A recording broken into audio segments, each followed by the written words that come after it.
Good morning.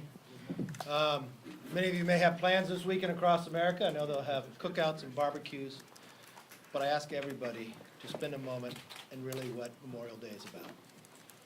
Memorial Day is about the men and women in uniform who gave the ultimate sacrifice for our freedom. Ronald Reagan has said, freedom is never more than one generation away from extinction. We didn't pass it to our children in the bloodstream. It must be fought for and protected. The benefit of this country for generation and generation are those who wear the uniform to defend us and those who gave the ultimate sacrifice. So in this weekend, as those who are out celebrating the freedoms, let's all take a moment to remember those and make sure that they will never be forgotten. I just watched part of the Speaker's press conference. I first believe we should not be leaving. We should be staying in Congress and finish the supplemental to disaster relief. It's something that we have been working on for quite some time. I applaud Leader McConnell for saying that he will not let the Senate leave. That's a sign of leadership. When I look to this majority in this House, I can't point to one problem that we have solved. And to the idea that we would leave while others are going through disasters, and just last night, we watched, and my thoughts and prayers go out to those in Missouri in this devastating tornado. I think the one thing that should not be partisan, that we should make sure this government is there for them in their time of need, and we should be continuing to work forward. I have a real concern with what transpired on the floor this week. It's the same thing we watched that happened last week. There are moments in time that I believe all America becomes proud of this House. Those moments in those committees where we find every Republican and every Democrat who find common ground. We watched that before in Energy and Commerce, where we looked to ways that we could lower drug prices. We found 3 bills that would give America more options, lower the actual cost of prescription drugs, and it passed committee unanimously. Before it got to committee, this Democrat majority leadership changed the bill, put a poison pill in it, which will never become law. Today, we just witnessed something very similar. Ways and Means Committee worked together to find common ground when it came to pensions and others. Every Republican and every Democrat voted for it. But the special interest actually won out. They changed the bill before it came to the floor. We all are familiar with 529 accounts that allow us to save money for our kids' college.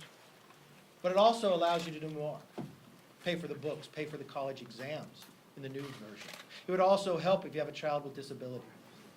But the special interest decided that was wrong.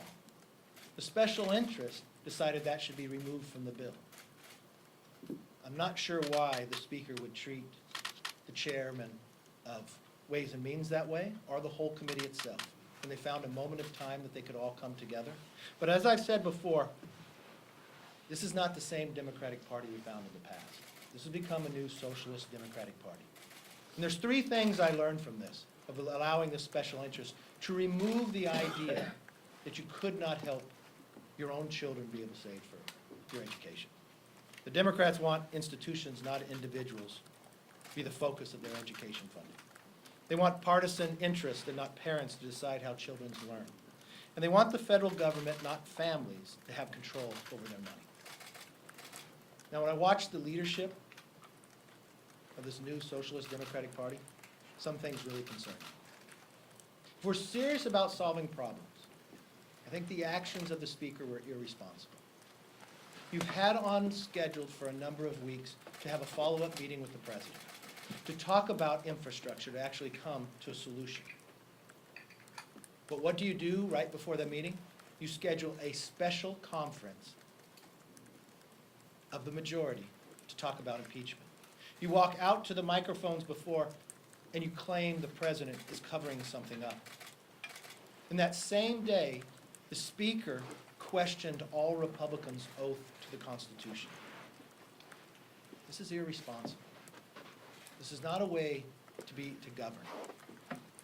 The Speaker and I will disagree philosophically, but I would never question her oath. And the idea that how long and how many years we've gone through the investigation, it's time to put that aside. But even something as easy that unites Republicans and Democrats of helping parents direct their own children's education? Don't we all believe that education is the great equalizer, regardless of where you come from? Give everybody an opportunity, but they chose special interest over all the members in the committee who agreed. To me, that was irresponsible as well. We can do better, and the first action we should take to show we could do better, we should call the House back in. We should stay here, finish the supplemental disaster, and show the American public that we can govern. It shouldn't be leaving this week. Open up a question. Yeah, Jeff. Thank you. Do you think the actions of the president, the way he comported himself, that was presidential yesterday? Conduct a meeting like that? I think the actions of the speaker to call a special meeting. They did not have a conference that day. It's not scheduled during that day. She put out a notice to all members to notify them to come to talk about impeachment. She walked before the microphones and claimed something that we just spent years showing that is not true. Does she have some information that Mueller did not have? That all the FBI agents did not find from the hundreds of witnesses they went through? This is the same action we found that Adam Schiff lying to the American public for 2 years. The idea as a Speaker of the United States Congress would walk out and claim something that was not true, right before she walks to meet with the president, to me, that's irresponsible. But I asked about the president's conduct. I mean, even if that did get under his skin, regardless of the motives of the speaker, he's the president. Shouldn't he comport himself better and try to actually get an agreement on important issues like infrastructure? I think the president has been working on infrastructure. He just had a meeting with all the Democrats. He said, yes, let's do an infrastructure bill. He said, come back, let's have that other meeting. He did nothing different except exactly what he said he would do, that he would meet and he would come to a solution. It was the Speaker of the House, Nancy Pelosi, who called a special meeting of the entire majority of her party to meet just about impeachment on a grounds we cannot find, and to walk to a microphone and claim something that is not true by a Speaker of the United States Congress, that's irresponsible. Yes. Do you agree that the president shouldn't be working on infrastructure and other bipartisan bills while Democrats are investigating him? Look, I know what the president is focused on and wanting to do, and what the president is really want to focus on, get USMCA. Think for one moment what the criteria of what people laid out to actually vote for the USMCA. The president negotiated with Canada and Mexico and came to an agreement. He met with both sides of the House. There was ideas of what people said they need done. Democrats laid out something almost impossible for the president to do. They asked that Mexico would change their own labor laws, something that the president doesn't have a vote in or the ability to do. And you know what happened? That took place. They also requested that the president take away the steel tariffs on Canada and Mexico. Those two milestones have been set. So I think the president has done a lot. Let's make the economy stronger. We're in an economy that's been our strongest in the last 50 years. We can even be stronger. Do you think Congress is broken if they can't even get a disaster aid deal done? I have real concerns about this new Democrat Socialist Party. The idea that they change bills that leadership picks and changing them after they come out of committee unanimously, I cannot name me one problem they have solved. Name me one item that they've focused on. The one item they focused on is the impeachment of the president, even when the facts aren't there. And it even comes down to the fact, if you watch Chairman Nadler, when he was running to become chairman, you know what was in his campaign platform to all the Democrats to vote for him? That he would be the best chairman for impeachment. That's what he put to and sent to all the Democratic members of why they should vote for him for chairman. Well, you know what? We're beyond that. The Mueller report answered that question, and we should move on. I think the majority is broken if they cannot govern. The Republican Study Committee is circulating talking points regarding the Alabama abortion law, urging their members to support the law without the exceptions for rape and incest. They say that committing a second violent act with abortion to a woman who has already been victimized by an act of rape or incest to physically or psychologically wound her further. Do Do you agree with that characterization? I haven't read any of those talking points, so I have not seen that. I mean, I think I've been very clear in my position. My position happens to be the same as Ronald Reagan, the same as President Trump. I believe in the exemption. I'm pro-life. I think the most precious gift God gives us is life. That is what I've been voting on, and that's what I've been fighting for. I am also concerned about what I see on the other side. The idea that a child survives an abortion. What would the Democrats want to have happen? That child die, the infanticide of it. The idea that New York has actually moved there. The governor of Virginia has said that. We have a discharge petition sitting in the House.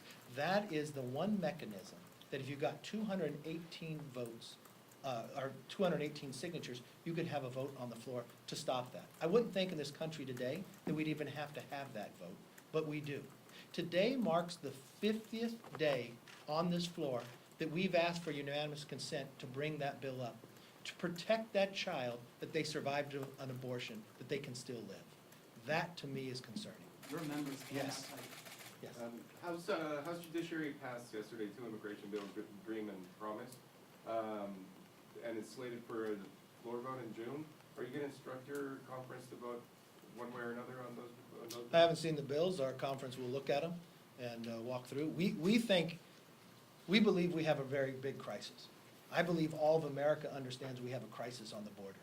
Even the New York Times wrote an editorial about the crisis on the border. The only individuals in this country who do not believe we have a crisis on the border happen to be those Democrats serving in Congress.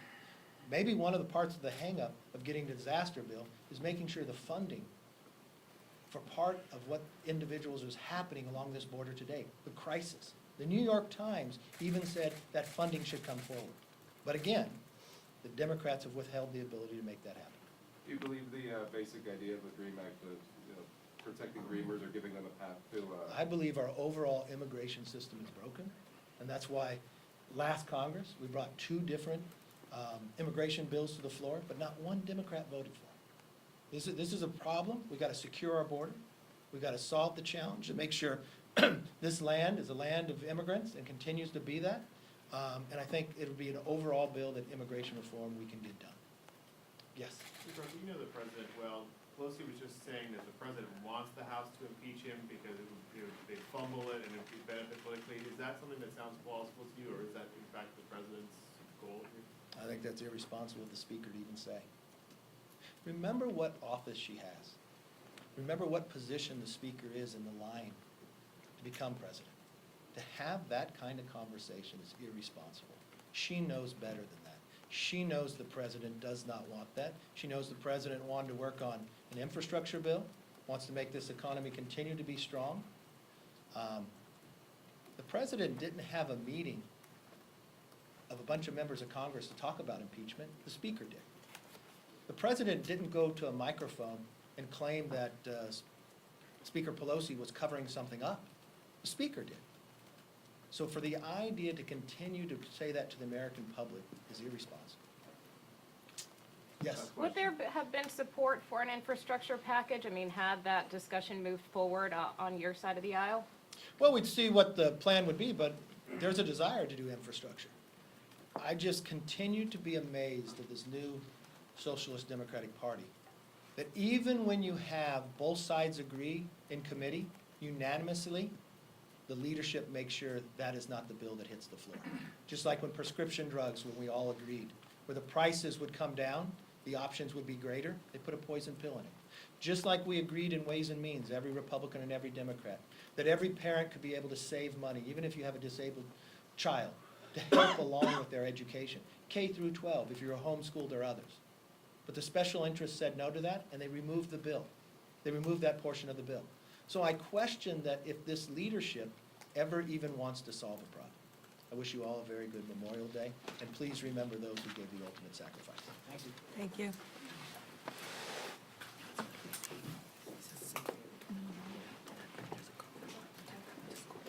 Oh, funny. That's so funny. Am I done?